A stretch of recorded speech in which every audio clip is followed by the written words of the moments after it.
Pegawai pemerintah dengan perjanjian kerja atau PPPK tahap 2 dan PPPK paruh waktu resmi dilantik di kantor Gubernur Sulsel Jalan Urip Sumoharjo pada Senin 17 November 2025. Terdiri dari 2.626 PPPK tahap 2 dan 1.421 PPPK paruh waktu, sehingga total peserta pengangkatan mencapai 4.047 orang. Surat keputusan atau SK pengangkatan diserahkan langsung oleh Gubernur Sulawesi Selatan Andi Sudirman Sulaiman. Sejak pukul 6.30 waktu Indonesia Tengah, ribuan PPPK sudah memadati kantor Gubernur Sulawesi Selatan. Andi Sudirman meminta para PPPK ini langsung membaca aturan tentang disiplin ASN.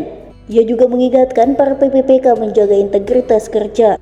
Pada pertengahan tahun 2025, Pemprov Sulsel telah mengangkat 6.624 PPPK tahap 1 yang kini telah bertugas. Terkait gaji, Kepala BKD Sulsel Erwin Soding memastikan dibayar berdasarkan terhitung masuk tanggal per 1 Oktober 2025. Ia kembali menegaskan seluruh pegawai PPPK yang dilantik sudah melalui seleksi, lalu proses verifikasi ketat dan dinyatakan memenuhi syarat. Erwin Soding menekankan integritas, disiplin, dan akuntabilitas sebagai landasan bekerja. Dengan tambahan pegawai baru ini, Pemprov Sulsel menargetkan peningkatan produktivitas unit kerja. Ribuan lebih ya, termasuk 2000-an, untuk paruh waktu juga ada sekitar 2000-an juga ya, kalau tidak salah.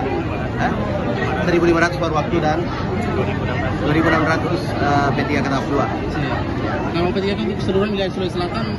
Nah ini sudah sekitar 20 ribuan. Provinsi aja, belum kabupaten kota. Dan semua sudah rampung?